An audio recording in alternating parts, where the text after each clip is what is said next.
Hello everyone, कैसे हैं आप लोग। देखिए आज हम लोग जो है आज के वीडियो में पढ़ेंगे जो हमारा केमिस्ट्री का जो 5वां चैप्टर है पृष्ठ रसायन यानी सरफेस केमिस्ट्री, इसकी जो है आज शुरुआत करने वाले हैं। लेकिन इसकी शुरुआत करने से पहले जो है हम आपको कुछ ज़रूरी चीज़ें बता दें। जैसा कि आप लोग जानते हैं कि जो है कोविड-19 के प्रभाव के कारण आप लोगों का जो है 30% सिलेबस जो है कम कर दिया गया है। तो उस 30% के अंतर्गत हमें पृष्ठ रसायन के अंतर्गत क्या क्या पढ़ना है और क्या क्या नहीं पढ़ना है। तो ये आप जान लीजिए कि पृष्ठ रसायन को 3 खंडों में बांटा गया है। जो पहला खंड है वो है अधिशोषण, जो दूसरा खंड है आपका वो है उत्प्रेरण, और तीसरा खंड है इसका कोलाइडी अवस्था। कोलाइडी अवस्था यानी कोलाइडल स्टेट।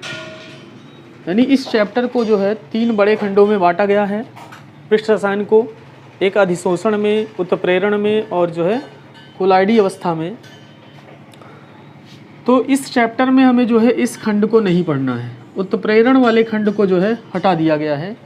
उत्प्रेरण वाले खंड के अंतर्गत हम लोगों को उत्प्रेरक पढ़ना था, उत्प्रेरक के प्रकार पढ़ने थे, समांगी और विषमांगी उत्प्रेरक पढ़ना था। इसके अलावा जो है एंजाइम भी पढ़ना था। तो ये चीज़ें जो है हमारे सिलेबस से हटा दी गई हैं। हम लोगों को जो है पृष्ठ रसायन में अधिशोषण और कोलाइडी अवस्था पर ही फोकस करना है। इन्हीं 2 चीज़ों पर जो है फोकस करना है, ठीक है। लेकिन इसके अलावा एक टॉपिक और था हम लोगों का जो कोलाइडी अवस्था में आता था, पायस एवं पायस के प्रकार, ये भी जो है आपके सिलेबस से हटा दिया गया है, ठीक है। इस बार आपके 2021 में होने वाली परीक्षा में जो है आपके उत्प्रेरण से क्वेश्चन और पायस के प्रकार से क्वेश्चन नहीं आने वाले हैं। अगर पृष्ठ रसायन की बात की जाए तो आपको यही 2 खंड जो है पढ़ने हैं, और उत्प्रेरण वाला खंड और पायस तथा पायस के प्रकार नहीं पढ़ना है, ठीक है। अगर इस चैप्टर की बात की जाए, अगर आपकी केमिस्ट्री में पूरे चैप्टर की बात की जाए तो आपका जो पूरा चैप्टर है केमिस्ट्री में लगभग 16 चैप्टर हैं। कितने चैप्टर हैं? लगभग 16 चैप्टर हैं। पहला चैप्टर हमारा जो है ठोस अवस्था है, ठोस अवस्था। और जो लास्ट चैप्टर है हमारा वो है दैनिक जीवन में रसायन। दैनिक जीवन में रसायन, ये हमारा पहला और अंतिम चैप्टर है। तो इस साल जो यानी 2021 में जो है हम लोगों को 3 चैप्टर बिल्कुल भी नहीं पढ़ना है। ये 3 चैप्टर एकदम से जो है आपके सिलेबस से हटा दिए गए हैं। इनमें आपका एक चैप्टर है बहुलक यानी पॉलीमर, दूसरा चैप्टर है तत्वों के निष्कर्षण का सिद्धांत, तत्वों के निष्कर्षण का सिद्धांत एवं प्रक्रम, यानी निष्कर्षण के सिद्धांत क्या हैं और इसकी प्रक्रियाएं क्या हैं, ये वाला। और तीसरा जो है दैनिक जीवन में रसायन, दैनिक जीवन में रसायन। इन तीनों चैप्टर को जो है एकदम से हटा दिया गया है आपके सिलेबस से। तो इन तीनों चैप्टर को आप भूल जाइए कि हमारे केमिस्ट्री में ये 3 चैप्टर हैं, ठीक है। तो इन चैप्टर तीनों को नहीं पढ़ना है। और इसके अतिरिक्त अगर पृष्ठ रसायन की बात की जाए तो उसमें हमें उत्प्रेरण को नहीं पढ़ना है, यानी उत्प्रेरण के बारे में नहीं पढ़ना है, ना उत्प्रेरक के बारे में पढ़ना है, ठीक है। तो ये तो हुई बहुत ही इंपॉर्टेंट जानकारी आप लोगों के लिए कि क्या क्या हमें जो है केमिस्ट्री में पढ़ना है और क्या क्या नहीं पढ़ना है। तो चलिए स्टार्ट करते हैं हम लोग जो है पृष्ठ रसायन।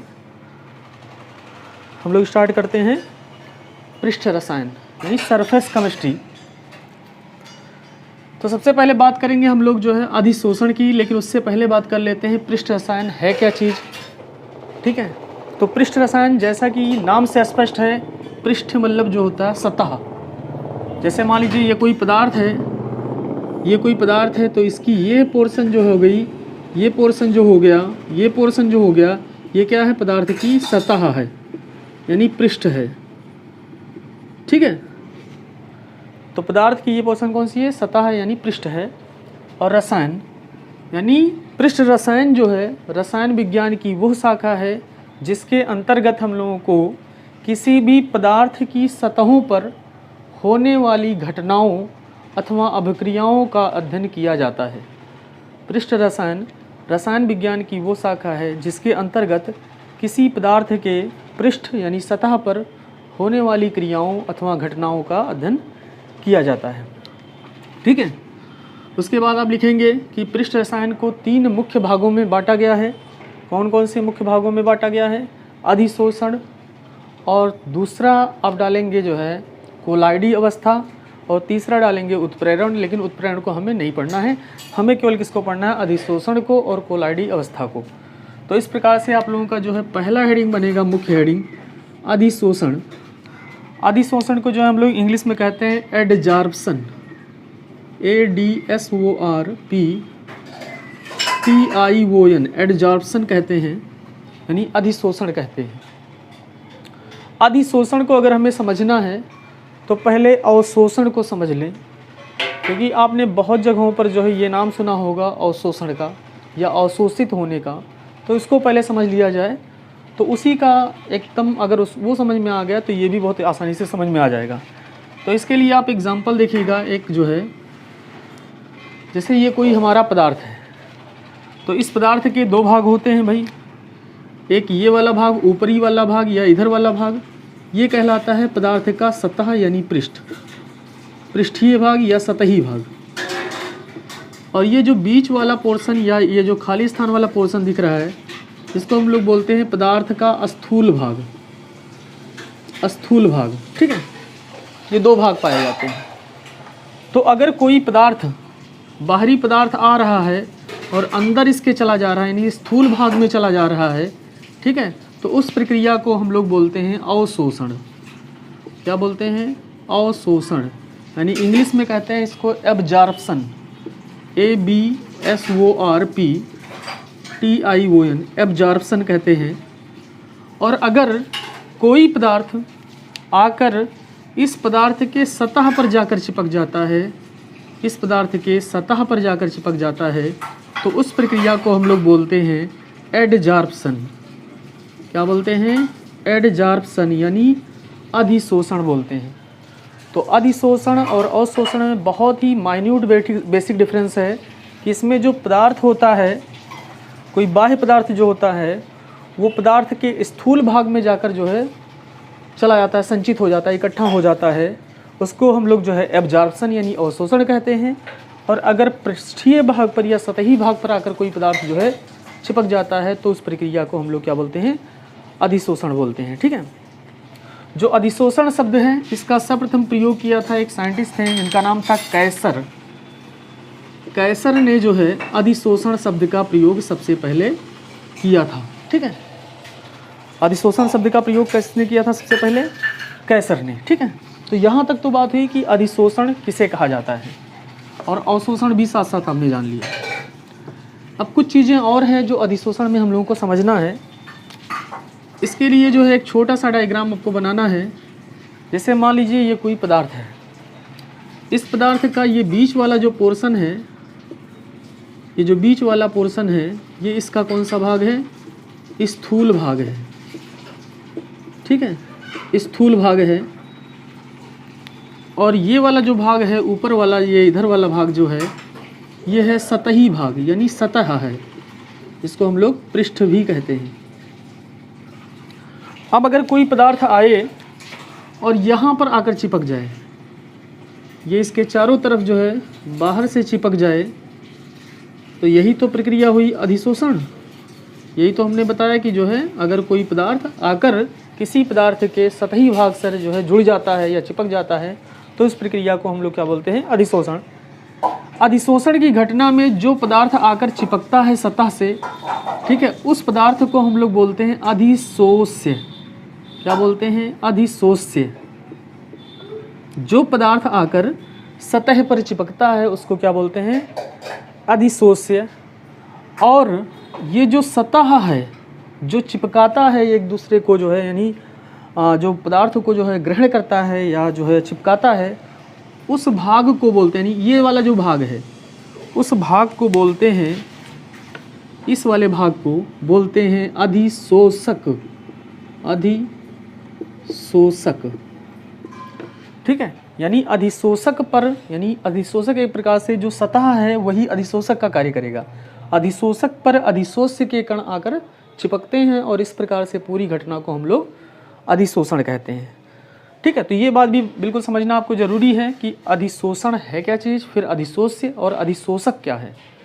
अधिशोष्य किसको कहा कि जो कण थे वो आकर चिपक रहे थे सतह से, उस कणों को या उन पदार्थों को जो है हम लोगों ने क्या कहा, अधिशोष्य कहा। और जिस पर चिपक रहे थे यानी जिस सतह पर चिपक रहे थे उस सतह को हम लोग क्या कहा, अधिशोषक कहा। अब इसके बाद बात आती है कि अधिशोषण होता क्यों है भाई, अधिशोषण के कारण क्या होते हैं। तो आप अगला हेडिंग डाल सकते हैं, अधिशोषण के कारण, अधिशोषण के कारण यानी अधिशोषण होता क्यों है। ठीक है, यानी region of absorption, region for absorption, ADSORPTION, इसको बना लीजिएगा बढ़िया से। तो देखिए जो अधिशोषण होता है किस पर होता है, अधिशोषक पर होता है। तो जो अधिशोषण होता है वो अधिशोषक के मुक्त संयोजकताओं के कारण होता है। जैसे मान लीजिए कोई पदार्थ है यम, कोई पदार्थ है यम, अब इस पर देखिएगा M जो है इस प्रकार से है, कोई पदार्थ M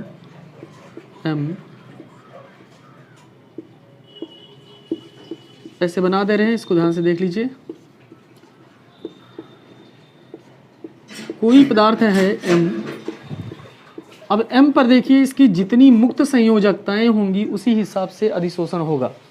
तो अधिशोषण का सबसे प्रमुख कारण क्या होता है, अधिशोषण का प्रमुख कारण अधिशोषक के पृष्ठ पर उपस्थित मुक्त संयोजकताओं या अवशिष्ट संयोजकताएं होती हैं। यानी अधिशोषण तभी होगा जब अधिशोषक के पृष्ठ पर मुक्त संयोजकताएं पाई जाएंगी। मतलब ये हुआ, जैसे ये हमारा पृष्ठ है और ये पृष्ठ जो है बना हुआ है मान लीजिए एल्युमिनियम का, एल्युमिनियम धातु है उसका पृष्ठ है। तो एल्युमिनियम पर आप जानते हैं एल्युमिनियम की संयोजकताएं 3 होती हैं। एल्युमिनियम की संयोजकता कितनी होती है, 3। अब ये डिपेंड करेगा कितने अधिशोष्य के अणु आकर जुड़ेंगे, ये डिपेंड करेगा कि इसकी कितनी संयोजकताएं मुक्त हैं यानी खाली हैं। अगर मान लीजिए इसकी 1 संयोजकताएं खाली हैं, उस हिसाब से अगर इससे कोई दूसरा परमाणु जाकर जुड़ेगा। ठीक है, अगर 2 संयोजकताएं खाली हैं तो 2 जाकर जुड़ेगा उसी हिसाब से। तो यहाँ पर ये जो तीर आपको दिख रहा है, ये लाइन जो दिख रहा है, ये मुक्त संयोजकताएं दिख रही हैं। ये सभी क्या हैं, मुक्त संयोजकताएं। इधर वाली जो संयोजकताएं हैं एक दूसरे से जुड़ी हुई हैं तो ये मुक्त नहीं है, और ये जो संयोजकताएं हैं ये मुक्त संयोजकताएं हैं। कौन सी संयोजकताएं हैं, मुक्त संयोजकताएं हैं। तो अधिशोषण का सबसे प्रमुख कारण होता है अधिशोषक के पृष्ठ पर मुक्त संयोजकताएं, यानी उसकी कितनी संयोजकता खाली है उसी हिसाब से जो है अधिशोषण होता है। ठीक है, अब चलिए अगली बात करते हैं। ये भी आप चाहें तो बना सकते हैं ये वाला डायग्राम। ठीक है, मुक्त संयोजकताएं वाला, इसके कारण में। अब इसके बाद हमारा जो है अगला टॉपिक ये होगा अधिशोषण के प्रकार। अधिशोषण के प्रकार, अधिशोषण के प्रकार।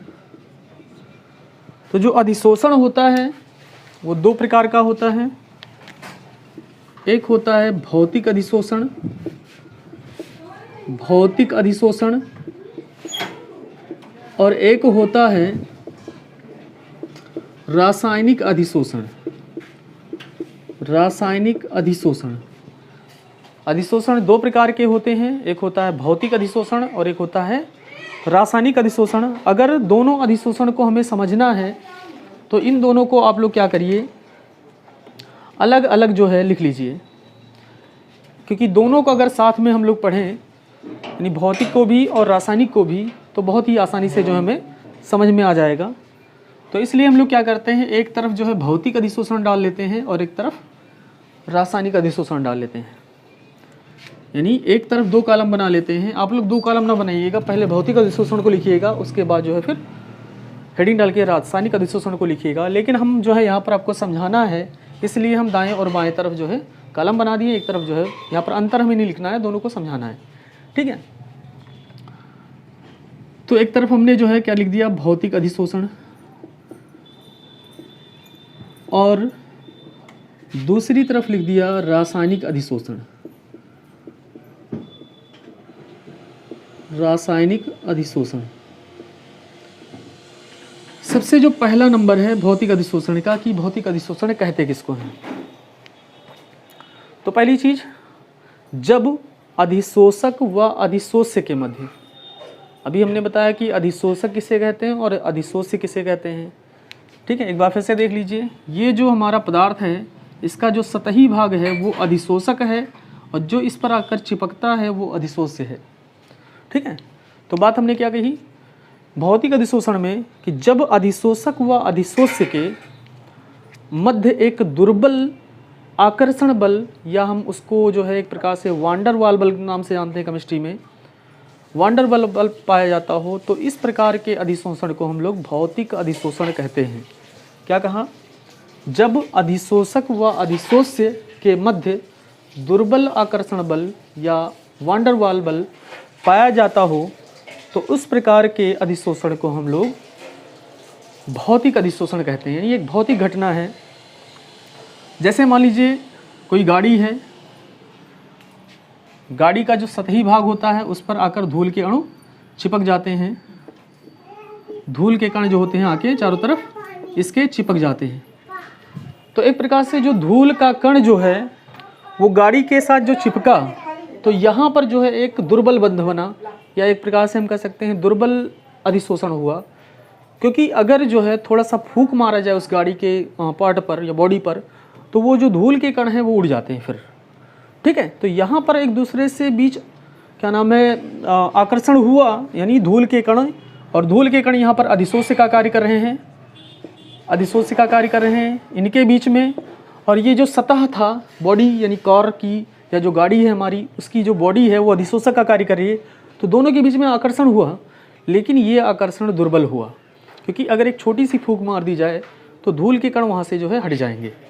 ठीक है, तो इसका मतलब ये हुआ कि भौतिक अधिशोषण में जो अधिशोष्य व अधिशोषक के बीच जो आकर्षण होता है उसका मान दुर्बल होता है या वांडर वाल बल कम होता है। ठीक है, ये तो हुआ भौतिक अधिशोषण। दूसरा रासायनिक अधिशोषण, तो इसका विपरीत हो जाता है रासायनिक अधिशोषण। क्यों हो जाता है ये भी बता रहे हैं आपको। तो रासायनिक अधिशोषण में क्या लिखेंगे आप लोग कि इसमें, यानी रासायनिक अधिशोषण में, इसमें जो है अधिशोषक और अधिशोष्य के मध्य प्रबल आकर्षण बल अथवा प्रबल वांडर वाल बल पाए जाते हैं, क्योंकि यहाँ पर रासायनिक बंध बनते हैं। यहाँ पर क्या बनते हैं, रासायनिक बंध बनते हैं, क्योंकि रासायनिक अधिशोषण हो रहा है। लेकिन गाड़ी पे धूल चिपकना, वहाँ पर कोई बंध नहीं बना है, बॉन्ड नहीं बना है।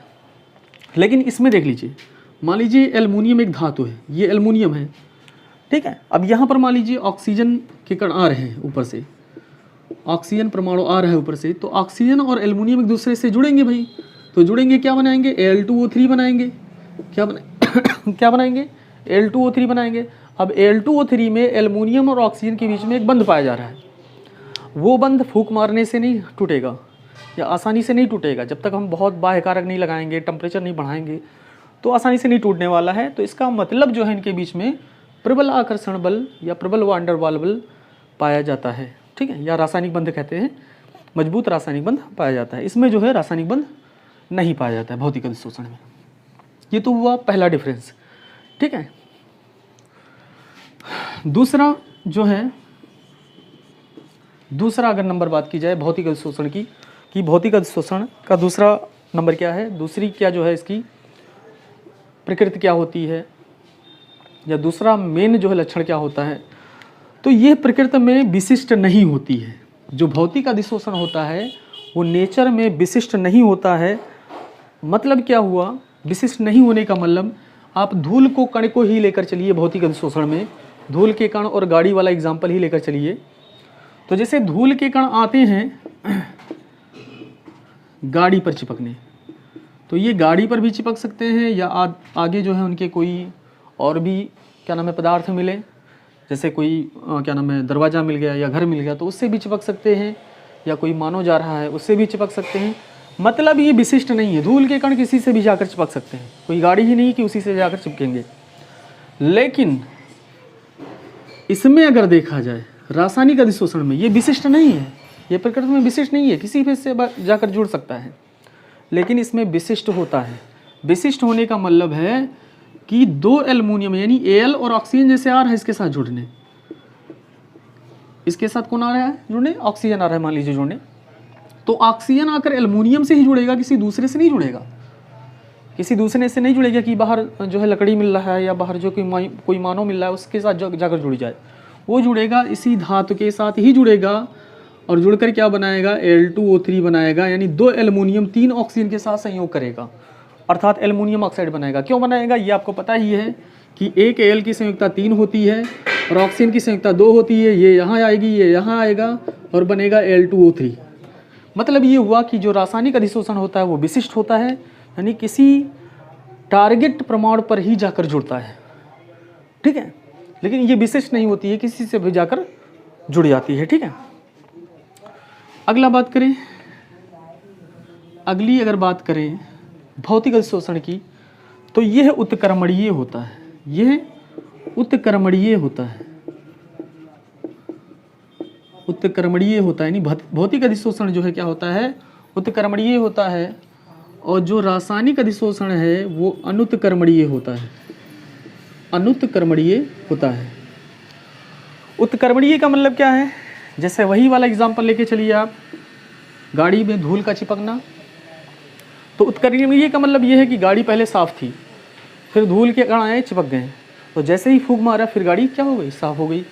तो मतलब पहले साफ़ थी फिर बाद में साफ़ हो गई, यानी जैसे का तैसा हो गया, पहले गाड़ी साफ़ थी फिर धूल आके चिपके, फिर फूंक मारा गया, फिर गाड़ी साफ़ हो गई, यानी दोनों तरफ ये घटना हो रही है, उत्क्रमणीय हो रही है।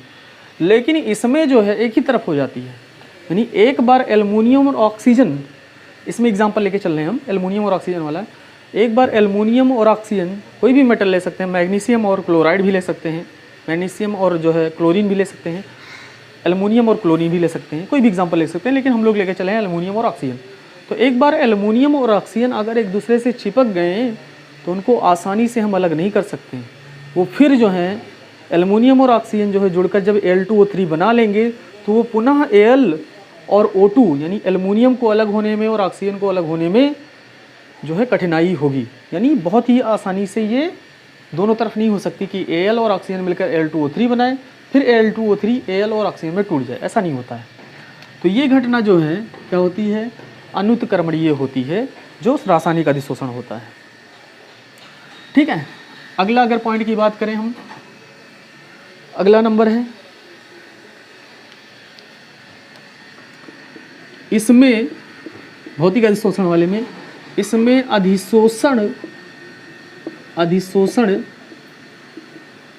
इसमें अधिशोषण की प्रक्रिया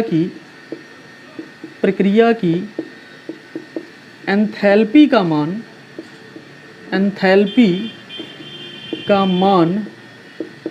कम होता है और इसमें क्या होगा, अधिक होता है। इसको भी चलिए समझ लेते हैं कि एंथैल्पी का मान यहाँ पर कम क्यों होता है, वहाँ पर रासायनिक अधिशोषण में अधिक क्यों होता है। तो जो एंथैल्पी शब्द है इसका मतलब आप लोग जो है ऊर्जा से ही लीजिएगा, क्योंकि ऊष्मागतिकी में एंथैल्पी शब्द का प्रयोग किया गया होगा, वो एक प्रकार से ऊर्जा ही होती है। तो देखिए इसमें जो भौतिक अधिशोषण होता है उसमें एंथैल्पी का मान कम होता है। और देखिए रसायन विज्ञान में आपने पढ़ा होगा कि किन्हीं अणुओं के बीच जितनी ज़्यादा आकर्षण बल होता है, जितने ज़्यादा आकर्षित होते हैं उतने ज़्यादा ऊर्जा निर्मुक्त करते हैं, निकालते हैं। जितने ज़्यादा वो प्रबलता से आकर्षित होंगे उतने आसानी से वो ऊर्जा को रिमूव करेंगे, निकालेंगे। तो यहाँ पर जो है दुर्बल आकर्षण बल पाया जाता है, तो जो ऊर्जा निकालेंगे वो दुर्बल निकालेंगे, कम निकालेंगे, यानी एंथैल्पी का मान कम हो जाएगा। और यहाँ पर जो है रासायनिक बंध पाए जाते हैं, यानी आकर्षण बहुत ज़्यादा होता है, आसानी से वो बंध टूटते नहीं हैं। तो अगर उनको तोड़ेंगे या अलग करेंगे तो एंथैल्पी का मान ज़्यादा होगा, यानी ऊर्जा ज़्यादा निर्मुक्त करेंगे, ठीक है। एक तो ये पॉइंट हो गया। अगला चीज़, अगला नंबर भौतिक अधिशोषण और रासायनिक अधिशोषण है क्या चीज़, उसमें जो अगला पोर्शन है पृष्ठीय क्षेत्रफल की अगर बात करें, यानी मान लीजिए हमारे पास कोई आधार पदार्थ है, ये वाला, वही गाड़ी लेकर चलिए, जितने गाड़ी की साइज बड़ी होगी उतने ज़्यादा धूल के अणु आएंगे उसके साथ चिपकेंगे। अर्थात किसी भी पदार्थ का पृष्ठीय क्षेत्रफल ज़्यादा होने पर भौतिक अधिशोषण ज़्यादा होगा, ठीक है, भौतिक अधिशोषण ज़्यादा होगा। लेकिन ऐसा नहीं है कि रासायनिक अधिशोषण कम होगा, यहाँ पर हम अंतर नहीं बता रहे हैं। जैसे जैसे पृष्ठ का क्षेत्रफल बढ़ेगा वैसे वैसे, जैसे एल्युमिनियम ही ले लीजिए, एल्युमिनियम का हम सतह बढ़ा देंगे तो वैसे वैसे ऑक्सीजन के अणुओं की संख्या भी ज़्यादा हो जाएगी जुड़ने वाली। ठीक है, तो यहाँ पर भी रासायनिक अधिशोषण हो या भौतिक अधिशोषण हो, दोनों में पृष्ठ क्षेत्रफल बढ़ने पर जो है भौतिक अधिशोषण भी बढ़ता है और रासायनिक अधिशोषण भी बढ़ता है।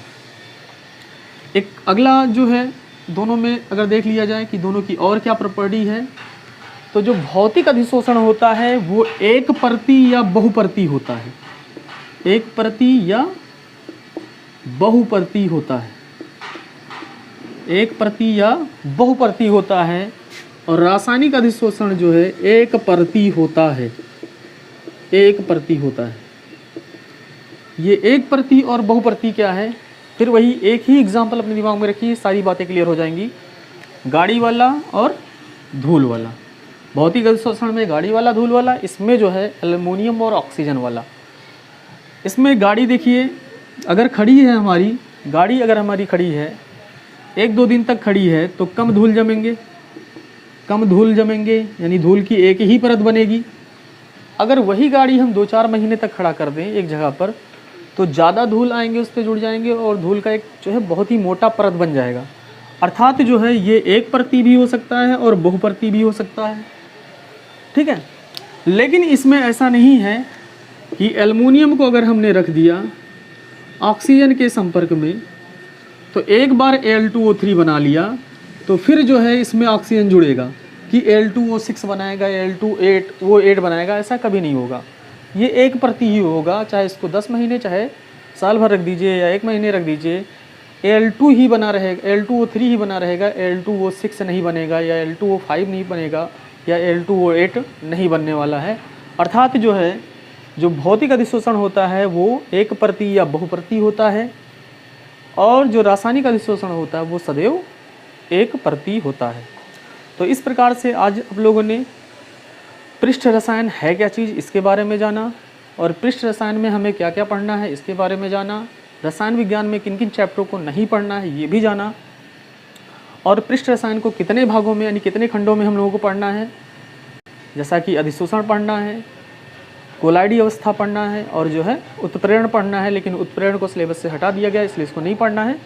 तो हमने आज जो है अधिशोषण पर बात की कि अधिशोषण होता क्या है, अधिशोषण होता क्यों है, अधिशोषण की घटना में कौन कौन से पार्ट होते हैं यानी अधिशोष्य क्या हैं, अधिशोषक क्या हैं, और उसके बाद हमने अधिशोषण के प्रकार बताएं कि रासायनिक अधिशोषण क्या है, भौतिक अधिशोषण क्या है। तो इतनी बातों को आप लोगों ने जाना। और अगर आज की वीडियो जो है आप लोगों को अच्छी लगी हो तो इसको जो है लाइक और शेयर ज़रूर कर देना। धन्यवाद।